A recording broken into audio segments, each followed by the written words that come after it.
Controversy in Vegas and the Hurricanes up 2-0 over the Flyers. Welcome to NHL Wraparound Stanley Cupdate. Neil, it is Cinco de Mayo.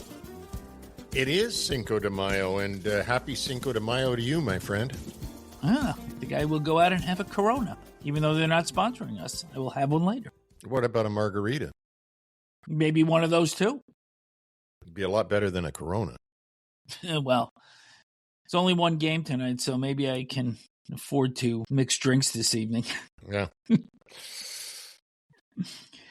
All right, let's get going here because the late game number 1 between the Vegas Golden Knights and the Anaheim Ducks ends up as a 3-1 win for Vegas. Late goal coming off the stick of Ivan Barbashev. And I don't know whether you want to start at the end or start at the beginning here, because certainly controversy regarding this goal, an icing which probably should have been called and was waved off by linesman Bevan Mills. So I guess we're going to start there. Yeah, I mean, it obviously is the turning point for the victory for Vegas, but there was a lot that went on before that. It's just that everything else is going to be diminished by the fact that this controversy of whether or not this should have been icing, because this icing or non-icing led directly to the goal. Directly. I mean, had it been icing, the faceoff is down the other end. When it wasn't called icing, the player immediately got the puck, put it out in front, and they scored. So it's a double whammy. Not only do you not get the faceoff going back down to the other end the way the Ducks felt it should have been, but you got a puck in the back of your net, and now that team has the lead. So let's set the stage for everybody listening out there, because this play came 65 seconds after Mikael Granlund put home the rebound of a Jackson Lacombe shot to tie the game at 1.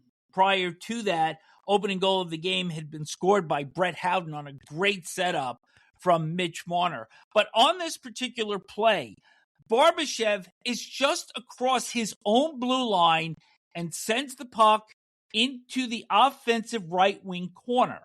There's a race for the puck between Lacombe and Jack Eichel. And you and I actually looked at this play together. We shuttled back and forth in terms of who was reaching the dot first. And according to Dave Jackson, in the interpretation of the linesman, it is the player that he believes would get to the puck first. And they were neck and neck. In my opinion, that's a play 19 out of 20 times goes in the favor of the defense. You know, I just thought of this, but isn't it peculiar that while the league is trying to take away discretion from the officials, they come up with an icing rule that is total discretion, arbitrary discretion on the point of the linesman, that it's only what he sees. He's the only guy in the building that matters as to whether it gets called or not. True, but that rule was also put into effect as a safety measure because so many defensemen were getting injured going back for pucks and absorbing hits. It was totally put in for that. There were players going back in other leagues, not the National Hockey League, that had a broken neck that could get paralyzed. There was tons of that. So we know why the rule got put in. But I didn't think of this until right now, that it's a rule that's been put in with 100% discretion of the linesman. You think about other rules that have been put in that I hate, like putting the puck over the glass in the defensive zone. There's no discretion on the referee's part of whether he did it on purpose or not. It's automatically a penalty. You talk about a hand pass. There's no discretion. As soon as it hits a glove and goes to one of your teammates, it's a hand pass now. There used to be discretion in that, whether or not you meant to do that. This is total discretion, and there's only one guy that gets to make that judgment. And last night it was Bevan Mills. One of the great ISOs that we have seen during the course of the playoffs was on ESPN last night, because they had the shot down the Anaheim bench, and you could see Joel Quenneville giving lip to the back linesman in the first place when the icing was waved off and then totally going bonkers after the goal went in. It was just a phenomenal look that ESPN showed. It really was. And folks, this is how we get to the 1-0 score of the games for the Golden Knights over Anaheim. But let's start at the beginning of the game, Vic, and show them how we got even to where we are. I just think Anaheim had a real strong game here, and this was a good effort for them. They had a 34-22 shot edge, 69-52 in attempts, and I thought they had good jump. I thought they had good legs, and they challenged Vegas all night to be disciplined. I think both teams in this were comfortable in their game. I think so. William Karlsson returns for his first game since November 8th. It was a big shot in the arm for the Golden Knights. Carter Hart was very strong, I thought, in net for Vegas. Very strong. And when you think about what he's been through to get to this point of playing this way in the NHL playoffs, it's pretty remarkable. How about the work by Brett Howden, who opened the scoring early in the second period? And that play by Marner with that little hesitation, just buying time, and then threading that pass through to hit Howden for that opening goal. We talked about Marner on Wraparound with Craig Button yesterday. Marner, to me, looks like a player that is now starting to really gain traction. I think his game picked up during the course of that opening round series with Utah. And if this guy's going, he's going to be a problem for anybody that Vegas faces for the rest of the playoffs. And certainly Anaheim is not dead in this series by a long shot. But I think Marner is finding a comfort level now, maybe for the first time at this level that we have seen all season. You've heard of the expression, let's add insult to injury? Yes, right? A few times. Well, this is the Toronto Maple Leaf fans last night, if they stayed up to watch the late playoff game, because while they heard during the daytime that their new GM had a renowned disapproval level from around the NHL, and that Matt Sundin, their hero from 20 years ago, was going to be there to help judge this stuff with the Maple Leafs, and that's their new management team, of which they got eviscerated at their press conference. I mean, people were throwing their jerseys onto their living room floor because they weren't at the building. You think about that, and then Marner makes this fantastic play to Howden. It really was unbelievable vision on this. And just think back to how the Leaf fans think that he couldn't perform in the playoffs for them. I don't think the Knights fans think that way. What a fantastic play he made. And you got to think that Marner's got to be in his stall after the game, taking his stuff off, thinking, God, I love being in Vegas. And of course, we spoke about the two late goals that took place. Granlund scoring off a rebound of a Lacombe shot with 6:03 left to tie the game. And then 65 seconds later, the controversial game winner, which came off the stick of Ivan Barbashev, who actually was the guy that sent the puck in deep and started that entire sequence. And then Marner with the empty net goal, which, by the way, Hart had to make a big stop on Leo Carlsson in close. And then Marner, just with the sense of mind, and I think this one came with 6 seconds left, just to loft the puck high in the air, just hard enough to make the empty net, and probably at a speed very low risk for icing. Did you know that when it went across the goal line, the linesman called it icing? You know what? It was Marner again who put it down in the empty net. And again, you can't say it enough, because all you can think about with Mitch Marner is what went on this summer and him getting the heck out of town in Toronto, where he's from, and ending up in Vegas. So it was a heck of a game. And you know what? I think the series is going to be probably a lot more competitive than some people thought it would be. When you think about the Golden Knights, former Stanley Cup champions, against the Anaheim Ducks, former perennial non-playoff team. But the Ducks made a real good showing for themselves last night. I said 6, you said 7, so we think it's going to be competitive, and I believe that the Ducks should be heartened by their effort in Game 1. And the second game will come up Wednesday, 9:30 p.m. Eastern on TNT. So the early game sees the Carolina Hurricanes go up 2-0 on the Philadelphia Flyers with a 3-2 overtime win.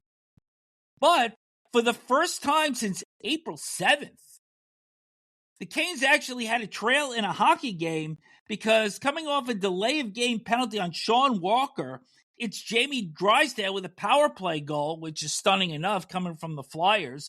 And then 39 seconds later, Sean Couturier scored to make it 2-0.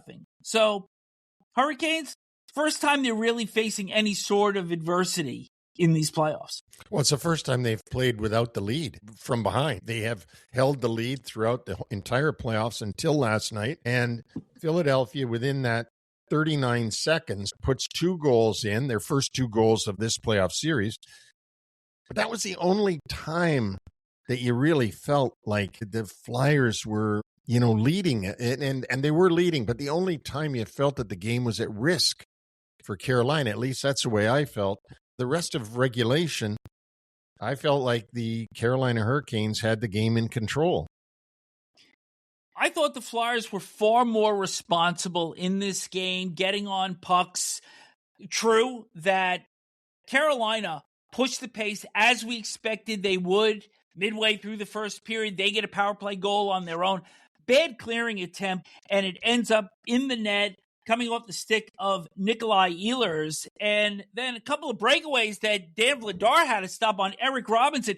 The second was set up by Freddie Anderson, who had a great pass down ice, and Vladar had to make the stop. So go ahead now that we've No. It was a perfect pass. I mean, it was one of those things that you see, from the great puck handling goalies like Hextall and Brodeur and these guys that could make those kind of plays right up the middle. It was a fantastic pass, a spotting of Robinson right up the middle by Freddie Anderson, and a great save by Vladar shut it down. And I will say, Anderson was terrific last night. Better than I thought he had been in the 5 previous games. And again, I give the Hurricanes all the credit in the world for their collective effort. Anderson stopped the last 32 shots in the game, but Carolina still trailed 3-2 into the second half of the third period. I thought the Flyers were checking relatively well, but then a little bit of overzealousness in the neutral zone. Flyers get caught, and it's Seth Jarvis from Ehlers with 8:39 left in regulation. This is a shot that Vladar got a piece of and probably should have had. You're right. He probably should have. But how about Seth Jarvis during this game, though? I mean, the tremendous work ethic that he has, and they never stop. So the way he fights past those defensemen in the neutral zone, got tripped up once last night doing that and still got the puck over. Just a fantastic game, I thought, for Seth Jarvis. I've always liked him as a player, but last night I thought he was really apparent. This game almost didn't make it to overtime because off a faceoff, Travis Konechny found himself in alone on Anderson and missed the net. And once this game got to OT, I thought the Flyers were clearly the better team territorially. I thought that they were actually taking the Hurricanes game to the Hurricanes. But even if you dominate in overtime in Stanley Cup hockey, it doesn't mean that you're going to win the game. No, because the Hurricanes goaltender was equal to the task, made the 14 saves, and the Hurricanes come away with the win. Jackson Blake, Taylor Hall in close and scores the overtime winner with 66 seconds left in overtime. So for the Flyers, I think you're heartened by the fact that you played with the Canes for large stretches of this game, at least in my opinion, and I thought for virtually the entire overtime. But the reality is you go back home, there's an extra day off, maybe you get Owen Tippett back, but this is going to be an enormous task for the Flyers. It was going to be big to begin with, just to try to be competitive in this series, and the thought of them having to win 4 out of the next 5, I don't think so.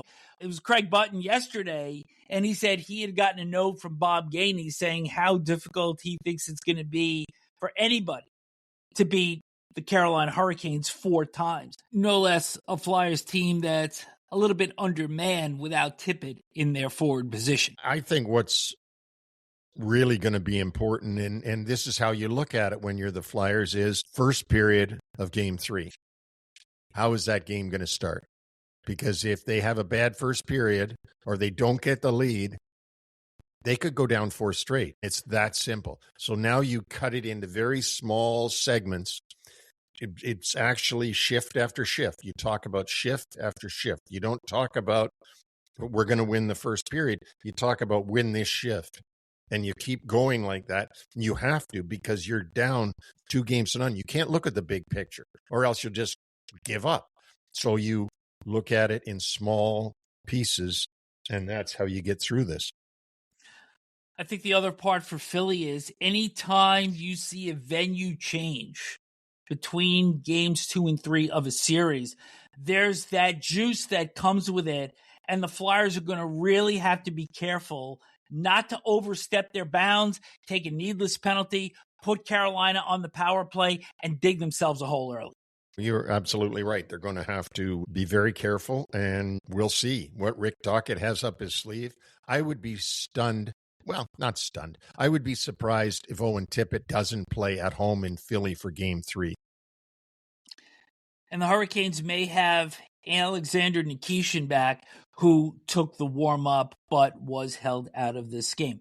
Game 3, Thursday, 8 o'clock Eastern on TNT. A little bit of NHL discipline to talk about. Ridley Gregg, forward of the Ottawa Senators, suspended for the first 2 games of next season for roughing Sean Walker midway through the second period of Game 4 against Carolina. You remember that Walker was engaged with Warren Foegele, and Gregg came, give him a little bit of an uppercut and cut Walker. So he'll be sitting until Game 3 of 26-27. And Charlie McAvoy's in-person hearing for his slash on Zach Benson at the end of Game 6 of that series against Buffalo will take place next Monday, May 11th. Masterton Trophy for perseverance and dedication. I got to tell you something, Neil. This is the one award that the NHL gives out that you could give to any of the 3, and all of them would be equally worthy. Rasmus Dahlin, the Buffalo Sabres, who during the course of this season took an actual leave to tend to the health of his fiancée overseas. Gabriel Landeskog, who it's been well documented, the work that he put in to come back from that leg injury, missed a couple of seasons before he was able to return, actually late last year. And Jonathan Toews for the Winnipeg Jets, who been away for a couple of seasons, went to India, had that Panchakarma treatment, and has recovered. And I thought got better and better as the season went on, even though the Jets fell short of a playoff spot. I agree with you that you could give this to any one of these 3. Any one of these 3 would win it if they weren't all in it in the same year. They're all great candidates. Go ahead. Who would you pick? I think it's going to be Toews. Okay. I think it's going to be Landeskog, and I'll tell you why. I'll give you my reasons. Came back in last year's playoffs. That's the first time that he was able to come back and play. Yeah. Came back this season as their captain. Now is playing the playoffs, although this was voted on before the playoffs, and has led that team to the President's Trophy this year.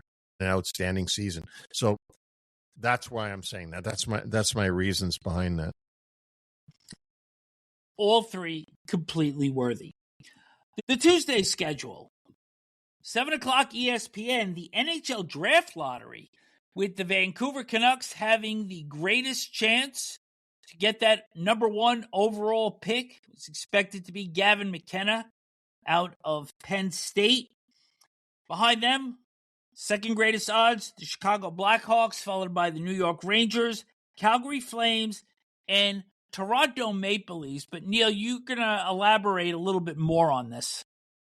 Yeah, so Toronto has the 5th best odds of getting the first overall pick. if somebody else gets it and that drops Toronto's pick out of the top 5, then the Boston Bruins get that pick this year and Toronto doesn't pick. If Toronto stays in the top 5, in other words, stays where they are at 5th or moves up a little bit through this lottery, then Toronto will actually make that pick and the Boston Bruins will have Toronto's first-round pick in either 27 or 28 at the Bruins' discretion.